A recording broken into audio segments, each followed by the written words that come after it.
Hello everyone, iOS 4X, and breaking story just happened with the Wall Street Journal.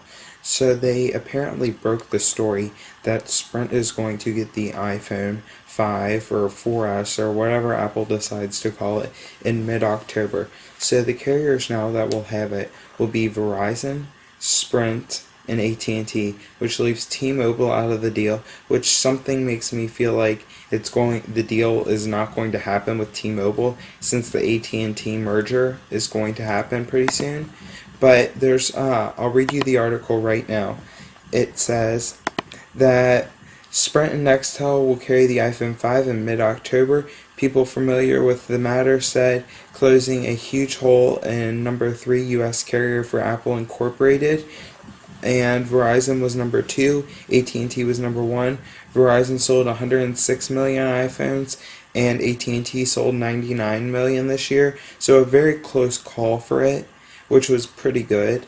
And landing the iPhone for Sprint would probably save them from bankruptcy since they're one of the second-hand carriers, just like T-Mobile, which got bought out.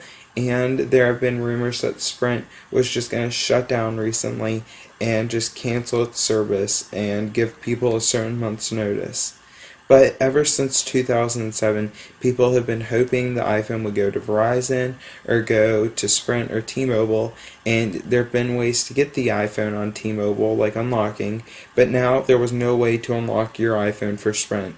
But now there's a way to get the iPhone pretty soon, which will be amazing for Sprint because it will save them from having to file bankruptcy, have them from shutting down completely, which would be great to have another carrier in the mix with an iPhone.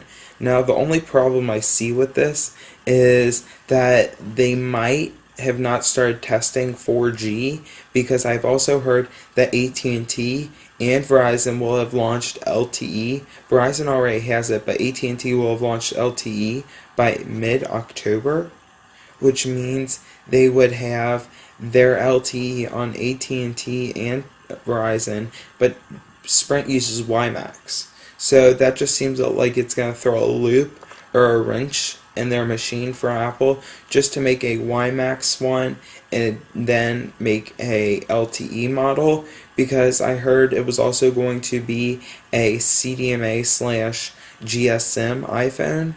But that's just from what I've heard and read off of Engadget, Gizmodo, 9 to 5 Mac, and the Wall Street Journal.